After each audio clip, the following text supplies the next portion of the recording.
राधे राधे गुरुजी। जी। गुरुजी, मेरा एक सवाल है कि हमारे घर में जैसे लड्डू गोपाल हैं, मैं शिवजी का कंकड़ पत्थर लेकर आई हूँ, तो मैं उनको भी पूजा पाठ करती हूँ। लक्ष्मी जी हैं, गणपति जी हैं, तो सभी जी को मतलब सभी को भोग लगाती हूँ। तो भोग लगाने के लिए मैं एक ही थाली में सभी को भोग पवाती हूँ, तो वैसा ही करना है? क्योंकि मैं अगर कान्हा जी को भोग लगाती हूँ तो तुलसी जी उसमें पड़ती है, और कहते हैं कि शिव जी को तुलसी जी नहीं चढ़ती हैं। ऐसा है कि जब आप भगवान कृष्ण को, कान्हा जी को, भगवान नारायण को भोग लगाते हैं तो वह भोग लगाने के बाद जो प्रसादी बची तो वह प्रसादी शंकर जी ग्रहण करते हैं। अच्छा। तो वो एक थाली जब भगवान शालिग्राम जी भगवान नारायण को लग गई जी। तो फिर वो सबको लग गई। अच्छा। अलग से किसी को लगाने की जरूरत, शंकर जी वही प्रसाद पाते हैं। अच्छा, तो सबको अलग से लगाने की ज़रूरत नहीं है ना अब? तो इसीलिए मैं वही क्वेश्चन था।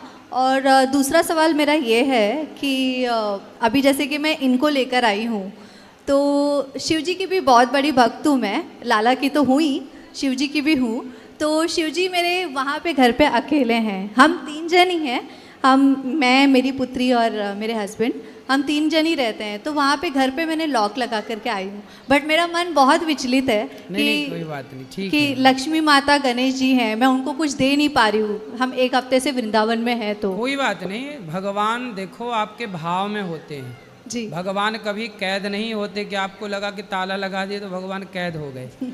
भगवान को कभी बंधन नहीं होता। भगवान जहाँ भाव से पुकारो वहाँ होते हैं। जी। ठीक है, जब आप यहाँ हैं तो भगवान यहाँ हैं, जब आप घर पे हैं तो भगवान घर पे हैं। जी, ऐसा भाव रखना चाहिए। जी। जी। और एक और चीज़ है, माफ़ी, बट आपने एक कथा में कहा था, जो मैं सुनती हूँ आपकी कथाएं जी, हमेशा। तो एक रील पे आपने कहा था कि जब भी आपकी सास हो या ननद हो, तो अगर आपका घर है, आप जब एक बार शादी करके आती हैं तो वहीं पे रहा करो। कुछ भी हो जाए, भले ही कुछ भी हो जाए, कितना भी परेशानी झेलो, लेकिन आप वहीं पे रहो, उनके छाती पे मूंग दलो, जैसा कि आपने कहा था। तो मेरे केस में पूरा ही अलग हो गया है महाराज जी। मतलब मैं वहाँ पे रह के भी ऐसा लग रहा था कि मैं नहीं हूँ, मेरी कोई कह सकते कि कोई बातें नहीं सुनना, या उनके हिसाब से सारी चीज़ें होती है। जो मेरी ननद कह देती है वही चीज़ें वो मेरी माता जी करती है, मेरी सास करती हैं।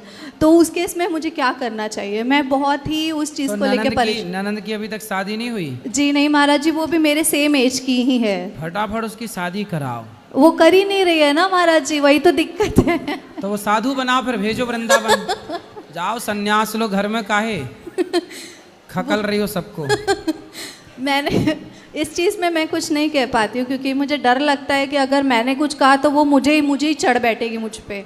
नहीं, आप कहना भी मत, लेकिन उनकी जल्दी से जल्दी लड़का बढ़िया देख के शादी ब्याह कराओ, विदा करो। समय से लड़की विदा हो जाए तो बढ़िया है। आप ही उनको कुछ कह दीजिए कि कुछ ऐसा हो जाए, क्योंकि उनको तो काफ़ी फोटोज, मैं तो बात नहीं करती उनसे, लेकिन क्यों खट्टी चल रही है?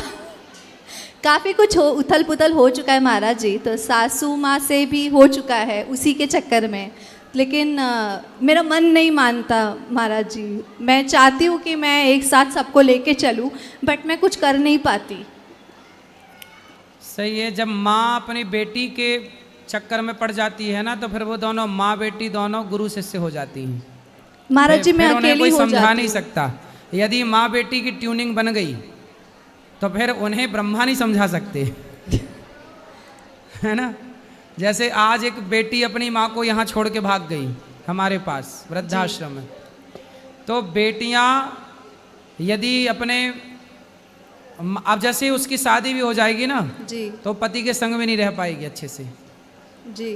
क्योंकि वो जहाँ माँ और बेटी की ट्यूनिंग बैठी, फिर वहाँ वो 2 परिवार बिगड़ते ही बिगड़ते हैं। अभी एक्चुअली वो कमा रही है ना महाराज जी, तो उन्हें ऐसा लगता है कि मेरी बेटी कमा रही है तो वो मेरा घर देख लेगी। अच्छा, तो इसलिए माँ शादी नहीं कर रही है? नहीं कि शादी करेंगी तो पैसा चला जाएगा। और वो रुकती भी है ना महाराज जी, उनको फोटो दिखाया जाता है, बट वो सारे लड़कों को मना कर देती है। सारे लड़कों को कई फोटोज दिखाए गए हैं मेरे रिश्तेदारों में, लेकिन वो पसंद ही नहीं करती किसी को। अच्छा है वो लड़के बच ही रहे बेचारी से, भला है उन लड़कों का, बच गए। तो उस केस में क्या करना चाहिए महाराज जी? बस बचने दो, लड़कों को ना मारो ना मरवाओ। तो मैं अभी जीने वहाँ दो। से अलग रहती हूँ महाराज जी, हाँ आप अलग ही रहो बिल्कुल। क्योंकि बहुत दिक्कत हो गई थी महाराज जी इस वजह से। तो मैंने कुछ गलत तो नहीं किया, क्योंकि नहीं मैं अलग काफ़ी- रहो। तो आपकी सास आपसे बात नहीं करती? नहीं महाराज जी, यहाँ आने से पहले, वृंदावन से आने से पहले मेरी बेटी एडमिट हो गई थी। हाँ काफ़ी उसे इन्फेक्शन हो गया था ब्लड में, तो जिस वजह से हमने उसको एडमिट किया था। तो उस समय में वो आई थी, वो जो भी उन्होंने जो भी जेवरात चढ़ाए थे शादी के समय, वो सारी चीज़ें उन्होंने मांग ली महाराज जी। अच्छा, मांग के चली गई? हाँ जी, तो वो आपने दे दिया? हाँ मैंने दे दिया, क्योंकि मैं ये नहीं चाहती, मेरे पतिदेव ने कहा कि हमें किसी की बद्दुआ नहीं लेनी है। सही है दे दो। तो माँ लेके माँ आई थी कि ननंद आई थी? माँ ने मांगा था। तो कितने काफ़ी आपके पति कितने भाई हैं? 2 भाई हैं महाराज तो जी। उनके पास एक भाई रहते हैं माँ के नहीं, हम ही रहते थे महाराज जी उनके साथ। पास? तो दोनों भाई अलग, केवल माँ बेटी रहती हैं? जी, और उनके हस्बैंड मेरे ससुर जी। अच्छा,